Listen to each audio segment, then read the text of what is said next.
બધા દીકરીઓનો જ વાક કાઢે હંમેશા કે આ છોકરીમાં ફોલ્ટ હશે, આમ હશે, તેમ હશે.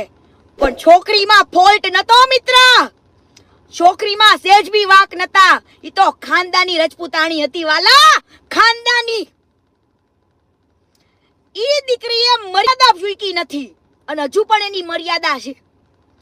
ઈ દીકરીએ સાડી વગર ઘરમાં રહી નથી, માથેથી પડવા નથી દીધું. પણ એની સાથે આ બધા બનાવ બન્યા. ત્યારબાદ આ કાજલનું પિક્ચર પાછું ચાલુ થાય છે આ 32 લખણ ખોટાની જિંદગીમાં. 32,000 લખણ ખોટો છે ને એની જિંદગીમાં પાછું ચાલુ થાય છે. અને ઓલીને એમ કે મારે આમ કરે છે ને તેમ કરે છે ને મને ભટકાઈ ગયું ને બટકાઈ ગયું ને આમ ને તેમ ને ફલાણું ઢીકણું. આવું બધું પ્રેમ પ્રકરણ બે જણાનું પાછું ચાલુ થાય છે. સાંભળજો મિત્ર, આ પ્રેમ પ્રકરણ પાછું ચાલુ થયું. ઓલી એની લાઈફની અંદર પાછી આવે છે અને હવે છોકરી જાત હંમેશા જેલસ ફીલ જ હોય. ઓલી ઓલાની હારે વાતચીત રાત દિવસ ફોન ચાલુ રાખ્યો.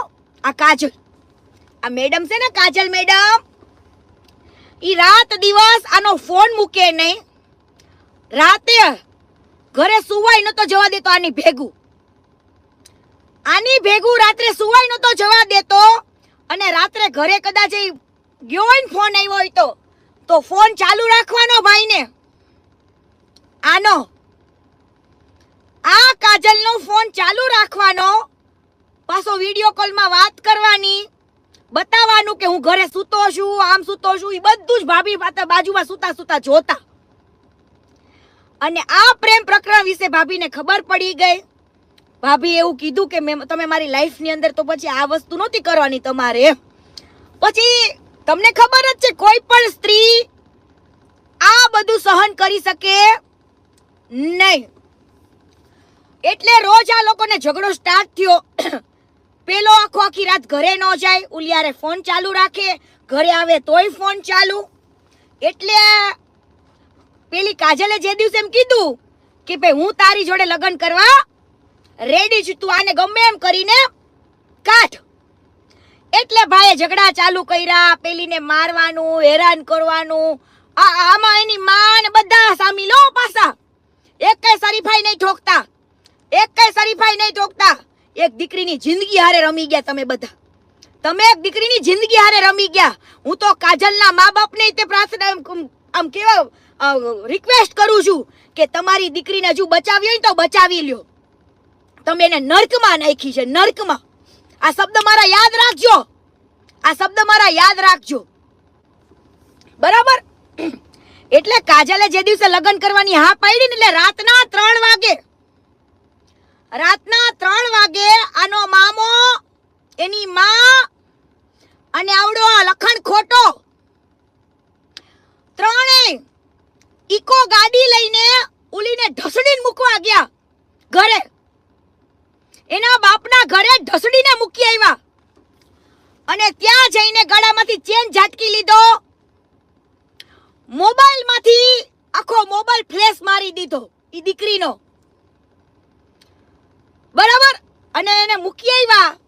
અને આ ભાઈએ પછી માર્કેટમાં રોવાનું ચાલુ કર્યું, બદનામ કરવાનું ચાલુ કર્યું કે આવી ને ગઈ ને મને નથી ખબર ને આ મારી માથી મને અલગ રહેવાનું કહેતી હતી ને, એને મર્યાદામાં નહોતું રહેવું, એને મારું ફેમિલી નથી ગમતું ને આવી રીતના એને વગોઈ.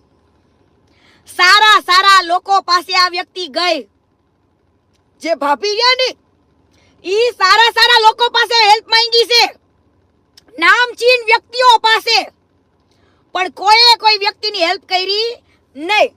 એમની ખાલી એટલી જ રિક્વેસ્ટ હતી કે મારી જિંદગી તો બગાડી નાખી, એમાં મને કોઈ જ વાંધો નથી, પણ જે આ વિડીયો બનાવીને મને વગોવે છે ને ખોટી રીતના, એમને કયો કેવું ન કરે.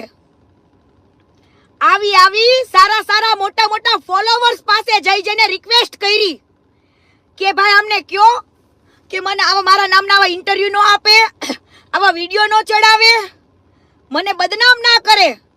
કેમ કે એક દીકરી ઉપર એક દાગ લાગે ને ત્યારે ખબર પડે.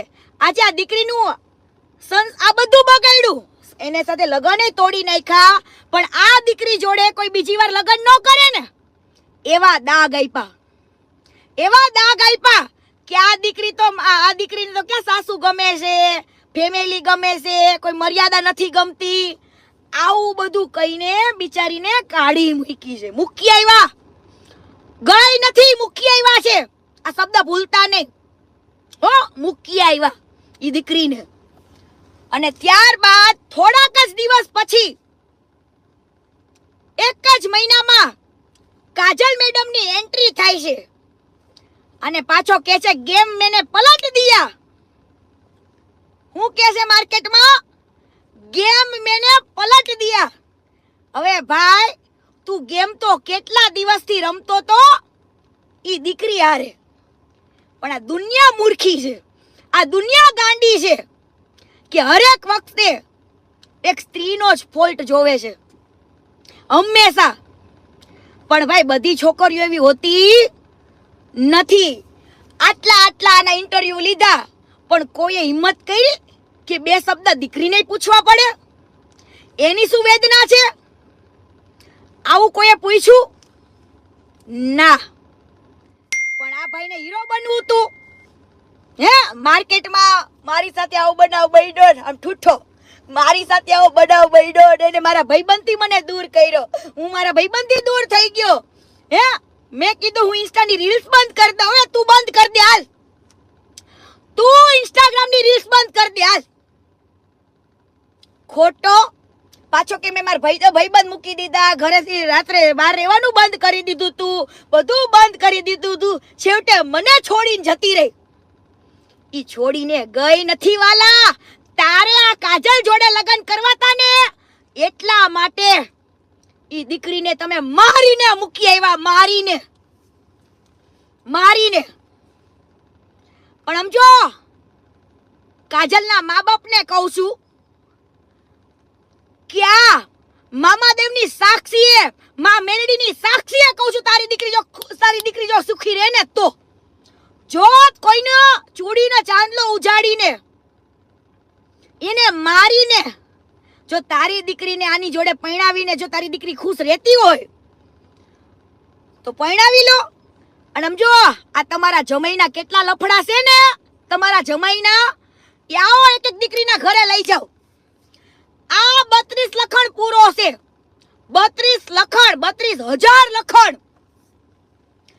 કાલે મારી જોડે લાઈવમાં એક વ્યક્તિ એડ થશે અને ટોટલી વસ્તુ કહેશે સાપુતારાનું, બધું ટોટલી કહેશે. ગાડીમાં કેટલી દીકરીઓ આવીને મળીને ઉતરીને જાય. અલા ભાઈ, દીકરીઓ કઈ રમકડા છે? છોકરી રમકડા છે?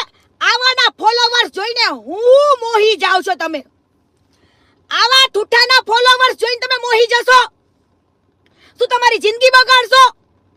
બધી છોકરીઓને ફેમસ થવાની જ પડી છે, પોતાની ઇજ્જતની નથી પડી, પોતાની ઇજ્જતની સેજે નથી પડી.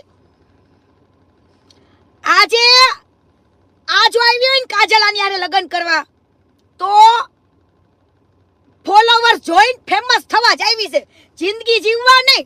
બાકી તું સુખી આજે નહીં રે અને કાલે નહીં રે. આખું ગામ એમ કહે છે, તારી માની ચર્ચા હું ગામમાં થાય છે ને આખા ગામને પૂછી લેવાનું. અને બાયોડેટા જોતા હોય તો મારી પાસે આવજે, તારી માના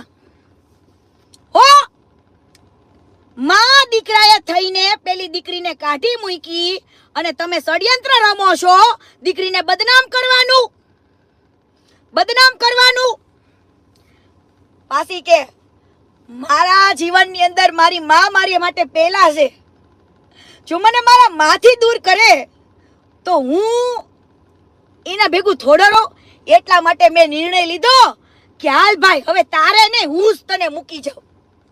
પણ તું જ મૂકવા ગયો તો એ શબ્દ સાચો, પણ તું તારા લખણે મૂકવા ગયો તો. તારે બીજી હારે પરણવું તું ને એટલે મૂકવા ગયો તો એને. રાતો રાત કોઈ દિવસ કોઈને છોકરી જડે. હવે આને પબ્લિકમાં આવીને એમ કીધું કે 5 થી 6 વર્ષથી અમે બેસ્ટોડા હતા, જીગરી જાન હતા, એને જરૂર પડે તો હું ડાયરેક્ટ સુરત જાઉં, અમે આખે સુખ દુઃખની વાતો કરીએ, બધું ટોટલી હે. તો તારા લગ્નમાં તારી આ બેસ્ટોડી કાજલ કેમ નહોતી આવી?